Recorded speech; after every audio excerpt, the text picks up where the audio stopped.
शुभ संध्या मेरे प्यारे विद्यार्थियों। आज हम कक्षा 7वीं के बाल महाभारत पाठ से लाख का घर के विषय में चर्चा करेंगे। तो देखेंगे उसके बारे में।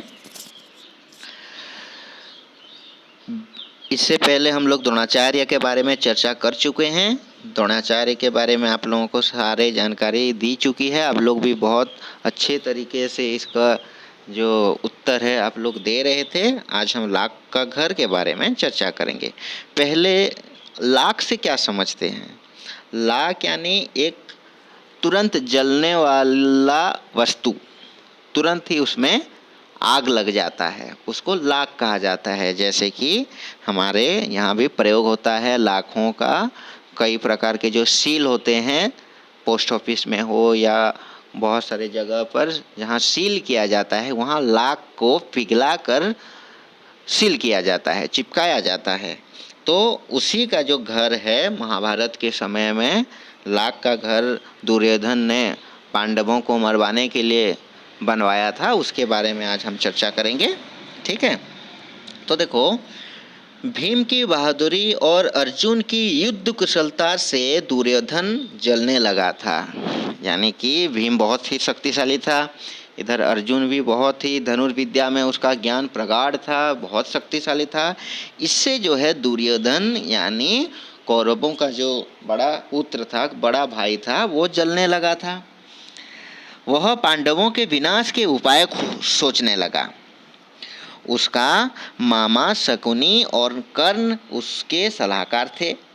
धृतराष्ट्र को अपने भतीजों से स्नेह था, परंतु दुर्योधन के प्रति उनका मोह उन्हें दुर्योधन के कहे अनुसार चलने पर विवश कर रहा था। यानी धृतराष्ट्र जो उनका धृतराष्ट्र का भतीजा जो है, ये सब थे पांडु थे। पांडु के जो पुत्र थे वो धृतराष्ट्र के भतीजे हुए, तो उनके प्रति स्नेह था। लेकिन दुर्योधन को वो जितना प्यार या स्नेह करता था, उसके चलते विवश होकर वो दुर्योधन जो भी कहता था धृतराष्ट्र मान जाते थे। ठीक है, तो वैसे ही पांडवों की लोकप्रियता दिन प्रतिदिन बढ़ रही थी। इसको देखकर दुर्योधन जल रहा था। लोग धृतराष्ट्र के स्थान पर युधिष्ठिर को राजा देखना चाहते थे। राज्य के लोग जो है, प्रजा जो है, युधिष्ठिर को राजा देखना चाहते थे धृतराष्ट्र की जगह। इससे कूड़कर दुर्योधन ने, यानी कि इससे जलकर दुर्योधन ने अपने पिता धृतराष्ट्र को कहा कि यदि युधिष्ठिर को सजा बनाया, मतलब राजा बनाया गया, तो उनके पीढ़ियों तक कौरव राज्य की आशा नहीं कर सकेंगे। जाके कहता है दुर्योधन, अगर युधिष्ठिर राजा बन जाता है तो कौरवों के और कोई भी आने वाली पीढ़ी के कोई भी राजा नहीं बन सकेंगे। वह यह अपमान सहन नहीं कर सकता। धृतराष्ट्र ने युधिष्ठिर को धर्मानुसार आचरण करने वाला बताकर उसका पक्ष लिया। ठीक है, धृतराष्ट्र कहते हैं कि नहीं नहीं, युधिष्ठिर अच्छा है, वो धर्म के अनुसार चलता है, और तुम ऐसे क्यों कह रहे हो? धृतराष्ट्र इस प्रकार कहते हैं दुर्योधन को। ठीक है, और युधिष्ठिर के पक्ष में कहते हैं। तब दुर्योधन ने पिता से कहा कि वे पांडवों को किसी बहाने वाराणावत के मेले में भेज दें। तो जब धृतराष्ट्र युधिष्ठिर के पक्ष में कुछ शब्द बोलने लगे, तभी दुर्योधन कुछ नहीं कहता है, और दुर्योधन सिर्फ यह गुजारिश करता है कि ठीक है पिताजी, आप पांडवों को जो वाराणावत के जो मेला हो रहा है वहाँ आप भेज दीजिए। ऐसे युधिष्ठिर को दुर्योधन तुम्हारे धृतराष्ट्र को कहता है। दुर्योधन ने कुछ कूटनीतिज्ञों को अपने पक्ष में मिलाकर धृतराष्ट्र पर पांडवों के विरुद्ध दबाव डालना शुरू करवा दिया। दुर्योधन क्या करता है, उसके जो और भी मित्र थे या जो सहचर थे, वो लोगों को बहला फुसला कर धृतराष्ट्र के जरिए से यानी धृतराष्ट्र के माध्यम से पांडवों के विरुद्ध दबाव डालना, मतलब धृतराष्ट्र के जरिए से नहीं, मतलब धृतराष्ट्र के सामने पांडवों के विरुद्ध दबाव डालना शुरू कर दिया। ठीक है,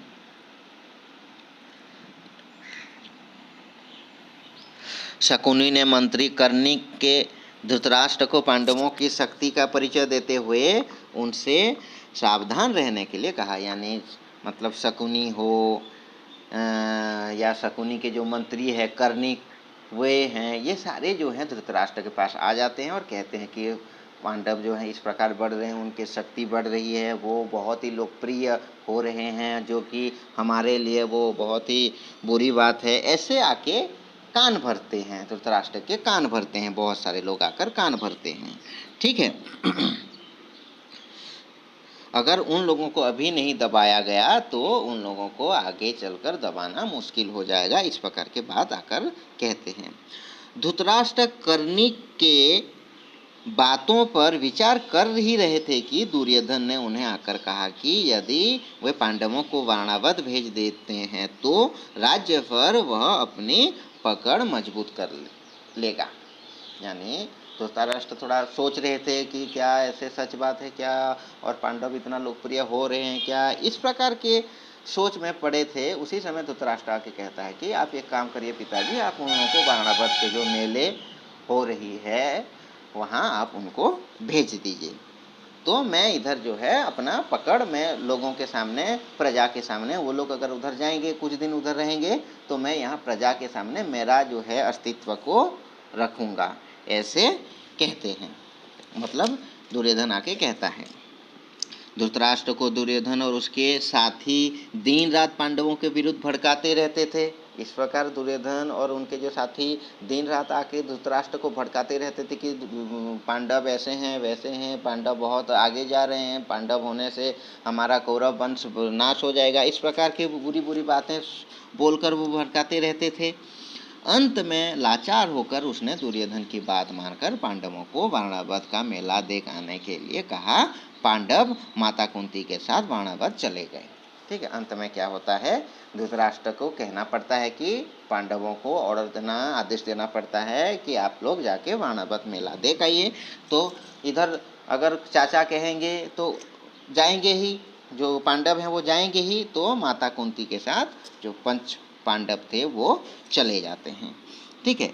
पांडवों के चले जाने के बाद दुर्योधन ने शकुनी, कर्ण और अपने मंत्री पुरोचन के साथ सलाह करके वारणावत में पांडवों के लिए सन, घी, मोम, तेल, लाख, चर्बी आदि चीज़ों को मिट्टी में मिलवाकर एक सुंदर भवन बनवाया। उधर उनकी जाने की बारी आती है और इधर जो है दुर्योधन, कर्ण, शकुनी इन लोगों से मिलकर जो तेजी से आग लगने वाली जो चीज़ हैं उन सब चीज़ों को लेकर मिट्टी में मिलाते हैं और एक घर बनवाते हैं। ठीक है, जो कि लाख का घर कहलाता है। ठीक है। दुर्योधन की योजना थी कि कुछ दिनों तक पांडवों को लाख के घर में आराम में रहने दिया जाए और जब उन्हें कोई संदेह न रहे तो रात में घर में आग लगा दी जाए। ठीक है। दुर्योधन का योजना क्या था, प्लानिंग क्या था कि ऐसे ही जो वहाँ जले हुए जो जलने वाली जो चीज़ों से घर बनाया गया है उस घर में कुछ दिन तक उन लोगों को आराम से रख दिया जाए, रहने के लिए दिया जाए। उसके बाद उन लोगों को वहाँ आग लगाकर जल कर मरने के लिए छोड़ दिया जाए। इस प्रकार के योजना बनाकर वो बनवाता है। इससे पांडव जलकर खाक हो जाएंगे और कौरवों पर कोई शक भी नहीं करेगा। मतलब इससे जो है पांडव जलकर मर जाएंगे, खाक हो जाएंगे और इधर कौरव के ऊपर कोई डाउट भी नहीं करेगा। उधर घर में ही एक घर में आग लग गई और घर जल गया और घर में जितने थे वो सारे जल गए, ऐसे सोचकर ये इसको जो है दुर्घटना के रूप देने के लिए जो तुम्हारे दुर्योधन इस प्रकार का योजना बनाता है। तो उसी जो जगह है, उसी जो घर बनता है, जलने वाली चीज़ों से जो घर बनता है, लाख से बनता है, उसको लाख का घर कहा जाता है।